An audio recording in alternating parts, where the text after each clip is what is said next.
असेल ना गळ्या, देवा करता देशा करता धर्मा करता मेलं पाहिजे हो. मरून सुद्धा प्रत्येकाच्या हृदयात जिवंत राहता येते. ज्या पवित्र महाराष्ट्राच्या भूमीत जन्माला आलो ना आपण, ही भूमी काय लुंग्या सुंग्यांची भूमी नाही आहे. हे आपलं रक्त, हे रक्त कसं आहे एका मिनिटामध्ये सांगतो. हा, या पवित्र महाराष्ट्राच्या मातीमध्ये तुम्ही आम्ही जन्माला आलो. तुमच्या माझ्या रक्तामध्ये, तुमच्या माझ्या धमण्यामध्ये वाहणारे रक्त, अरे लुंग्या सुंग्यांचं हे रक्त नाही आहे. वयाच्या 16व्यावरची जगाची आई ज्ञानेश्वरी जगाला सांगितले हे पवित्र जगबलांचं रक्त आहे. पंचम वेद गाथा जगाला मान्य ठरला असा गाथा माझ्या तुकोबरांनी जगाला दिला. हे रक्त आहे. राजू ऐका, राजू तुमच्या माझं जे रक्त आहे ना महाराज, 14 फरवरीला हातात फुल घेऊन दुसऱ्याच्या पोरीकडे पाहून सिट्टी मारणारं हलकट रक्त नाहीये. त्याला 100 रुपयाची दारू पाजली ना तर त्याच्या लग्नात वरातीत नाचणारं हलकट रक्त नाही.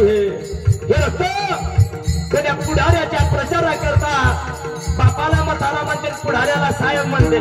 बापाला मथारा म्हणते, पुढाऱ्याला साहेब म्हणते. आणि दुसऱ्याच्या दारूवर प्रचार आणि प्रसार करणारं हलकट रक्त नाही. हे तुमचं माझं रक्त. राजू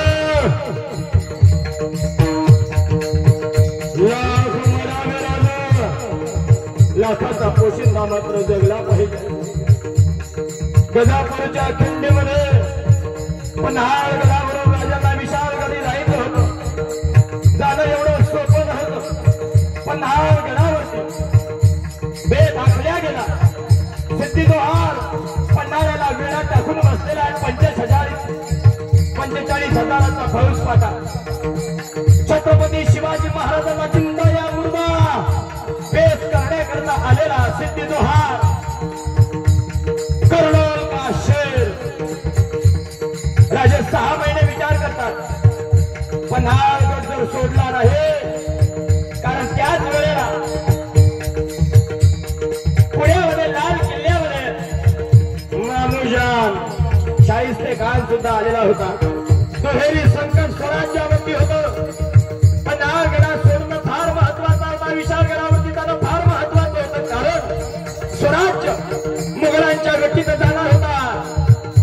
शाहिस्ते खान सुद्धा पुण्यामध्ये आला होता. काय करावं? 6 महिने राजे विचार करत होते. पावसाळा लागला. तुळजाभवानीच्या पुढे गेले.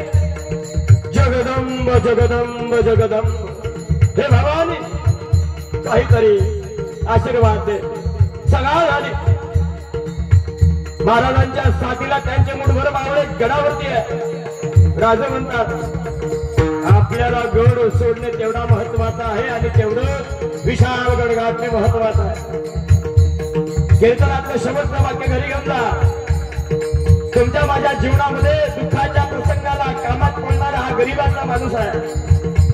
म्हणून श्रीमंती आली तर माजायचं नाही, गरीबी आली तर लाजायचं नाही. गरीब मित्र ज्याच्या जीवनात आहे ना खरा श्रीमंत तोच आहे. गड्या श्रीमंत माणूस कधी मित्र होऊ शकत नाही, कधी धोका देऊन सांगता येत नाही. पण ज्याच्याकडे खायची सोय नाही ना तो गरीब मित्र करा. आपल्याकरता मेला सुद्धा मरायला सुद्धा तयार होईल. राजा म्हणतात विशाळगडी जायचं आहे. 2 पालख्या सोडणार आहे गडावर. पण एका पालखीमध्ये खुद्द राजे बसणार आहे. ते गडाच्या पाठीमागून गजापूर मार्गे विशाळगडी जाणार आहे. पण दुसऱ्या पालखीमध्ये बसणार कोण? सांगितलं राजू. नेवापूर गाव आहे गडाच्या पायथ्याला. त्या गावच्या न्हावी परिवारामध्ये जन्माला आलेला शिवा काशी बोलावणं झालं.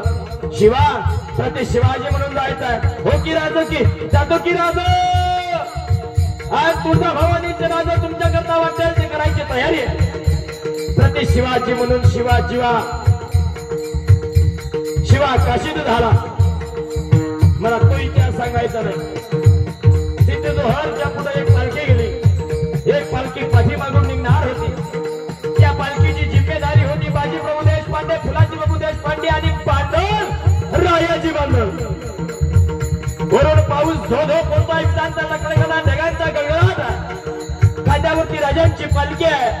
वरून पाऊस पडतोय तरी खांदेकऱ्यांच्या अंगातून घामाचे थेंब कमी पडत आहे.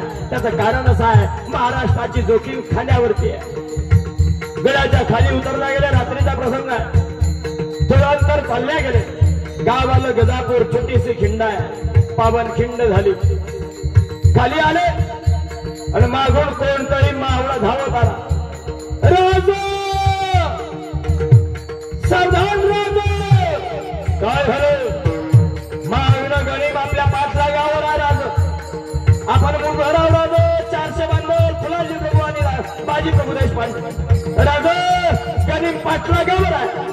विशालगडी जाणं शक्य नाहीये. काय करावं? दगडावरती बसलेले आहे सगळे. जणू प्रभू रामचंद्र छत्रपती आहे आणि बाकीचे मावळे हे महाराजांची वानर सेना आहे. काय केलं पाहिजे? जगदंब जगदंब. फार मोठा दिपाळ देह असलेले बाजी प्रभू देशपांडे राजांच्या पुढे येतात. राजांच्या पाठीवरती हात ठेवतात. राजा, जावं तुम्ही विशाल गडावरती. हा बाजे, ऐका, जीवनामध्ये मैत्री किती महत्वाची आहे. हा बाजी आपल्या जीवाची बाजी लावून राजा एक ठिकाणी तुमच्या पाठलागावर येऊ देत नाही. राजा, उभ्या शरीराची ढाल करतो. राजा, आज तुळजा भवानीचे तुमच्या केसाला सुद्धा धक्का लागू देणार नाही. राजा, जावं राजा विशालगडावर. फक्त एक काम करा राजा, विशालगडे गेल्याच्या नंतर तोफेला सलामी द्या. 3 बार उडवा. जोपर्यंत तुम्ही गडावर जात नाही, तोफेला सलामी देत नाही, तोपर्यंत हा बाजे मरण सुद्धा पत्कारत नाही. राजा म्हणतात, बाजे, आम्हाला तुमची गरज आहे. बाजी, स्वराज्याला तुमची गरज आहे. बाजी, या हिंदवी स्वराज्याला तुमची गरज आहे. बाजी, आम्ही तुम्हाला सोडून जाणार नाही. राजा, तुम्हाला जावं लागेल. नाही बाजी, आम्ही जाणार नाही. राजा, आम्ही तुमच्या बापा समान आहे. शेवटचा आदेश, जावं लागेल. छत्रपती शिवाजीराजे विशालगडी जायला निघाले.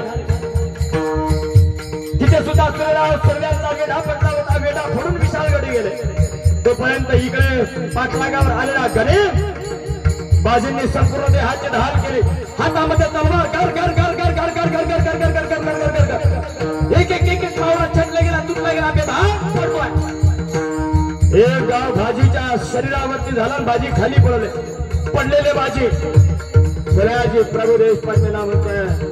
फुलाजी, जे बाजी राजगडावरती पोहोचले का? तोफेची सलामी झाली का? नकारार्थी मान हल्ली आणि खाली पडलेला बाजी म्हणतोय, बाबुलाजी, अरे माझं राजा आणखी गडावरती गेलं नाही. माझा स्वराज्याचा राजा आणखी जगला नाही. तोपर्यंत खाली पडून मरतोय तो बाजी कसला? सांगा की आई यमाला, माझा राजा गडावर जात नाही ना, तोपर्यंत मरणार नाही हा बाजी. पुन्हा उठावं, गडगड गडगड गडगड गडगड दरवाला भिडाव्या आणि दुश्मनांच्या बंदुकीतून एक गोळी बाजींच्या छातीत पडावी. त्याच वेळेस माझा राजा गडावरती पोहोचावा आणि गडावरती पोहोचल्या माझ्या राजानं तोफेला आपत्ती दिले. 3 बार उडवले आणि विशाल गडावरून महाराष्ट्राचा राजा छत्रपती शिवाजी राजा म्हणतोय, या बाजी गडावरती आम्ही पोहोचलोय. बाजी स्वराज्याला, आम्हाला जिजाऊ मासाहेबांना तुमची गरज आहे. बाजी, या बाजी, आम्ही तुमची वाट पाहतोय. बाजी, हीच वाट पाहत होता बाजी, पण जगण्याकरता नाही हो, मरण्याकरता वाट पाहत होता. आणि त्याच वेळेस माझा बाजी खाली पडला आणि खाली पडलेला बाजी गजापूरची खिंड सुद्धा पावन झाली. तिचं नाव पावन खिंड पडावं आणि खाली पडलेला बाजी पहिला मुजरा घालावा या मातीला, दुसरा मुजरा घालावा मासाहेब जिजाऊंना आणि तिसरा मुजरा घालावा छत्रपती शिवाजी राजांना. राज येतो राजा आम्ही. राज, तुम्ही आज जगले असेल, माझा मित्र जगला असेल, माझा राजा जगला असेल, आमच्या बायका लेकरांची जबाबदारी आमच्यावर होती राज. पण आम्हाला माहित आहे राज, आमचा राजा छत्रपती शिवाजी राजा आहे. आमच्या मुला लेकरांची काळजी आमच्याही पेक्षा तुम्ही घ्याल हे आम्हास ठाव आहे राज.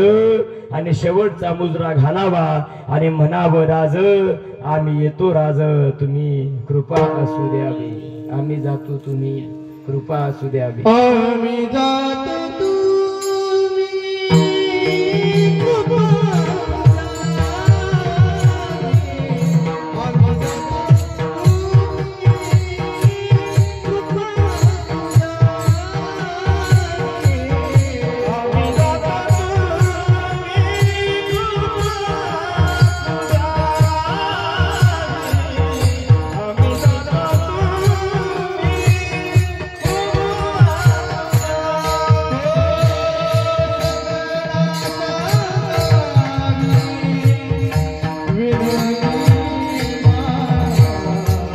राजू राम राम राजू मनात इच्छा होती राजे आमची तुकोबारायांच्या वचनानुसार हरिजना सवे भेटी न हो अंग न हो संग तुटी राज तुमच्यासारख्या साधूच्या राजाच्या संगतीत होतं राजू आतापर्यंत पण आता या जन्मातली आपली आखरीची भेट राज पुन्हा एकदा जर तुम्ही छत्रपती व्हाल ना राज तर आम्ही सुद्धा मावळे म्हणून याच महाराष्ट्राच्या मातीत जन्माला येईन मी जन्म यासाठी देवा तुझी चरण सेवा साधावया हरिजना सवे भेटी न हो अंग संग तुटी राज या जन्माची आपली आम्ही जातो आमच्या गावात आमुचा राम राम घ्यावा आम्ही जातो